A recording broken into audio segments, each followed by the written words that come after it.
Незнание закона не освобождает от ответственности.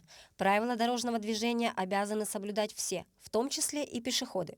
Но, как показывает практика, пешеходы продолжают нарушать ПДД, не боясь каких-либо санкций или риска получить травмы. За прошедшую неделю у нас инспекторами дорожно-патрульной службы было составлено более 140 административных материалов на пешеходов, которые нарушали правила дорожного движения.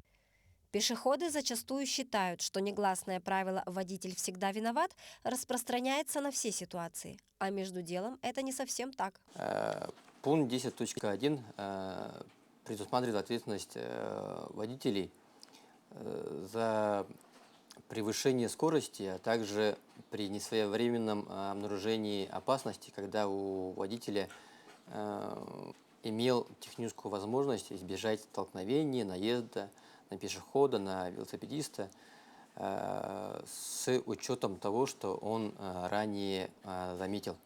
Говоря простым языком, если совершается наезд на пешехода или велосипедиста, вина водителя определяется исходя из времени с момента обнаружения водителем опасности до фактической остановки и технической возможности автомобиля совершить эту остановку, то есть его тормозной путь в соответствии со скоростью движения и условиями видимости. Если пешеход либо велосипедист выбежал в неположенном месте, то по практике мы рассчитываем его расстояние удаления.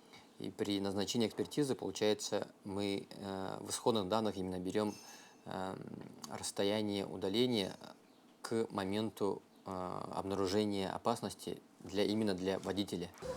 То есть, чем ближе к движущемуся автомобилю находится человек, резко оказавшийся на его пути, тем выше вероятность того, что водитель окажется не виноват в том, что не успел затормозить, потому что в этом случае будет отсутствовать состав преступления, и тогда водителя освободят от ответственности. Когда случается дорожно-транспортное происшествие с участием пешехода, который в неустановленном месте переходит дорогу, ну и также он получает незначительные травмы, то за данное дорожно-транспортное происшествие будет отвечать уже пешеход. То есть также он получит в первую очередь опять же штраф согласно Кодексу административных правонарушений, ну и во-вторых уже будет лечиться уже за свой счет. Переходить дорогу в месте, где нет знака пешеходного перехода, пешеход имеет право только при соблюдении нескольких условий.